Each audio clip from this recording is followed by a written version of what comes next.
Hey again, Dr. Latz. So this is week 2 of my RNA, so I'm just going to go ahead and get started because I'm trying to make these videos not as long and kind of more straight to the point, so I have more detailed notes in front of me, and so we're just going to see how that goes. So let's go ahead and get started. So my first one that I'm going to talk about was when college was a public good. This one kind of was very fascinating to me. I found myself really excited to read this because this is kind of like another area of interest of mine. I'm very fascinated by college and how it's changed over the years. So what I got from this one was basically college right now in American society is a privilege and not a right. And personally, I believe that it should be a right, but it should be a right that people are but people are able to say no to. So people who don't really need to go to college because they want to go to a tech school should be able to make that choice. Or people who really just have no desire to go to college or don't think that they'll succeed in college should have the right to say no to it. And it shouldn't be limited by the background or their upbringing.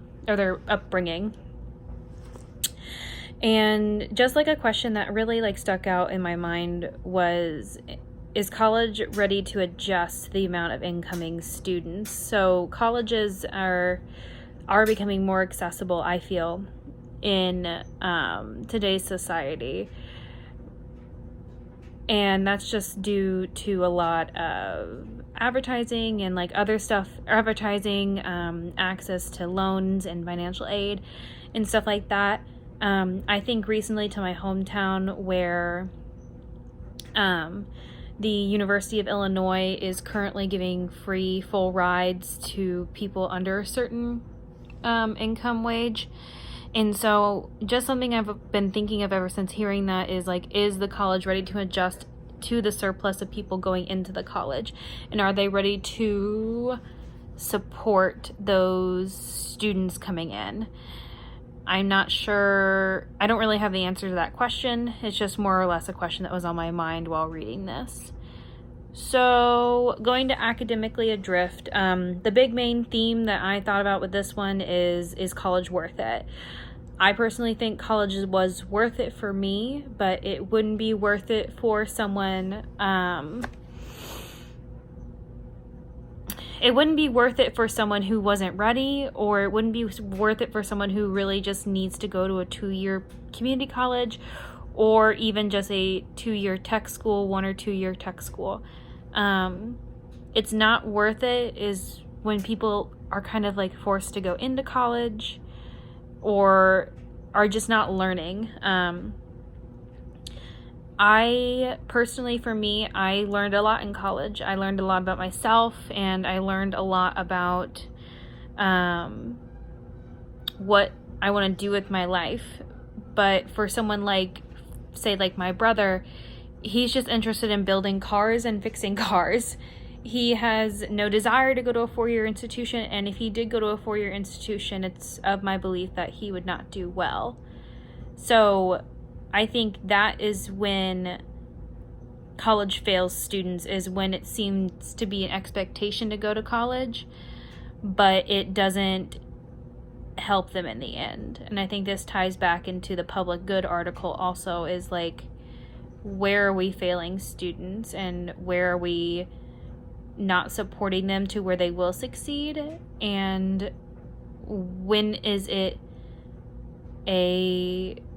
do we need to step in as professionals and try and support them better throughout this education, or even try and show them the way to maybe college isn't the best for them. So moving on, in the basement of the ivory tower. So honestly, for this one, it was kind of heartbreaking for me to read this one. It was very it was a very look into my own way of feeling with the students. I hate seeing students fail. I currently teach a class for the resident assistants and academic peer mentor class, and seeing my students fail very easy assignments that I've given them, which I've had a couple, really it hurts me because part of me feels like I failed them. because I didn't give them the resources or the tools that they need.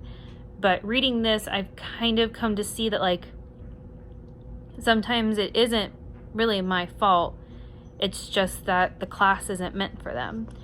For me, was an English professor, but for me, being a resident assistant or being an academic peer mentor is not meant for everyone. Not everyone can do that kind of work. And so that's when my students fail a lot of the times. It's not because I didn't teach them the material, it's because some of these skills I can't really teach them. And then going back to kind of like the article, this kind of just shows that college is great for some people. Some people can thrive in a 4-year university, while others thrive in a 2-year transferring to a 4-year university or just staying with an associate's degree. But then there's like that population that really just isn't meant for college. Whether it's the job that they want to do isn't really like you need a degree for, or you don't really need a 4-year, 2-year associate's degree, or they're just not ready. I know from my personal experience, I was very ready for college. My family pretty much from birth trained us to be ready for college and tried to make sure that we were ready to go off to do whatever we wanted to do.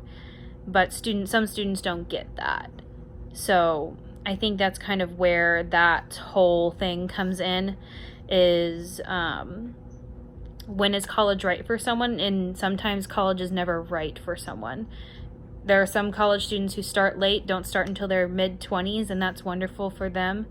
But some people are never going to get to that point. And then I kind of think that that's where we have to step in and try and help them identify when college isn't right for them.